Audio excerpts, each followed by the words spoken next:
what started off as a promising storyline, a long-term storyline that I saw coming, the Authority, now has devolved into just this, like, this sensation you feel in the back of your head, like it's there, and then it's just like, oh, that was just there, just move on. Like, like what happened to the Authority storyline that they were doing? Like, they were going to build this big storyline up. The Authority, Triple H, Stephanie McMahon are the dictators of WWE. They have chosen their selected champion to basically be the face of the company, aka Randy Orton and later Seth Rollins. And I'm wondering what went wrong. Like, I'm pretty sure it went wrong when Daniel Bryan won the WWE World Title at Night of Champions the month after he lost it. I thought that was a bad idea. And, like, okay, they can salvage this. Like, they can salvage this. They still act like an authoritarian dictatorship. So I'm pretty sure they could still salvage the storyline after this. Like, yes, vacating the belt was pretty much stupid, and especially how it took like around 2 months for it to finally get back into place. So, and then the Big Show started getting this big push, and even though everyone was wondering why the Big Show, like everyone wants to see Daniel Bryan, and from reports it was showing that Vince McMahon didn't want Daniel Bryan to be involved in the storyline again since the low SummerSlam buy rates. Even though one could argue it's possibly because the booking was bad. Did they ever think that? Now, that would have meant Vince is wrong. And, well, then it just starts stagnating, like heading into the new year after 2014. And it had promising beginnings at that point.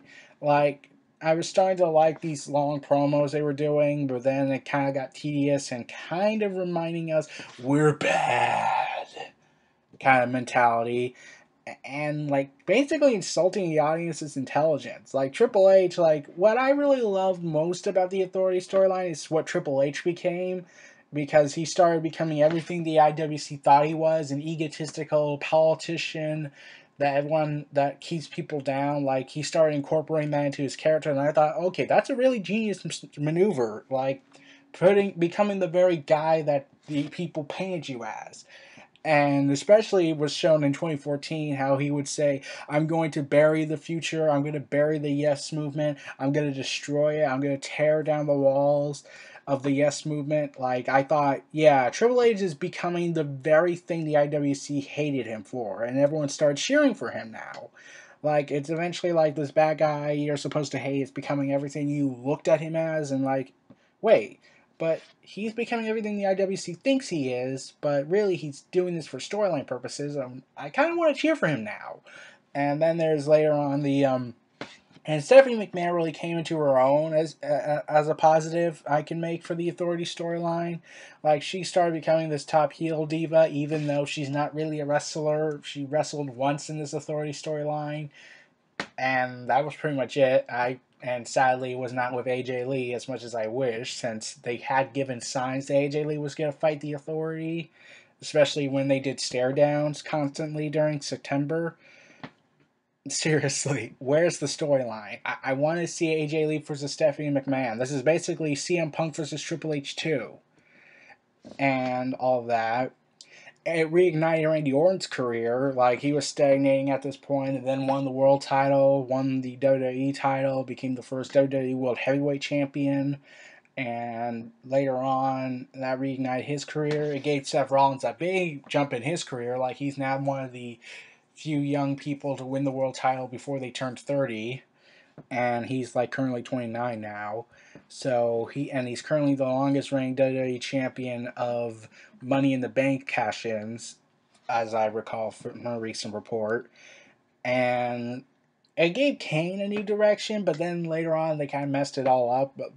A week after this whole thing started, like a week after he had joined the Authority, they pretty much killed it, since they had Brad Maddox, Vicky Guerrero, Randy Orton all claiming they're running the show now, and then Kane comes in, and then they're all arguing, and then everything just falls apart after that. Like, so who's the general manager?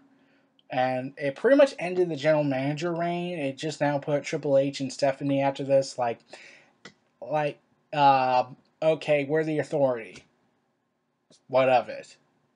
Like, it wasn't really being an authoritarian dictatorship now. It's now just being like, oh, these guys run the company.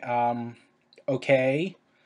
Like, they had another moment when, in late 2014, when they gave Dolph Ziggler his reignited career with the beating the Authority at some Survivor Series, where he would, beat Seth Rollins in the Survivor Series match, and Sting would arrive.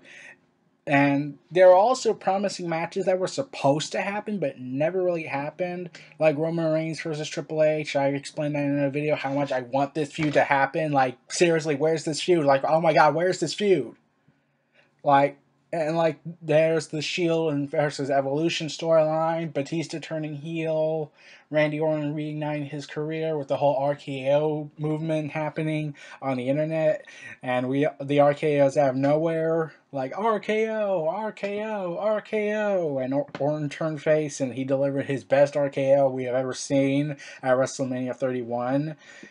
Sting made his debut during this storyline, which was the first time ever, and sadly he would lose at WrestleMania against Triple H, though really, considering they didn't put a stipulation that if Sting wins, the Authority has to disband again, like, they didn't do that angle, so I kind of didn't really care about the match in terms of storytelling. It was just a fun dream match to many people. Like, yeah, it's not The Undertaker versus Sting, but a lot of people did want to see Sting take on Triple H, but Vince McMahon's WCW crusade, even though the company's been dead for years now, is over.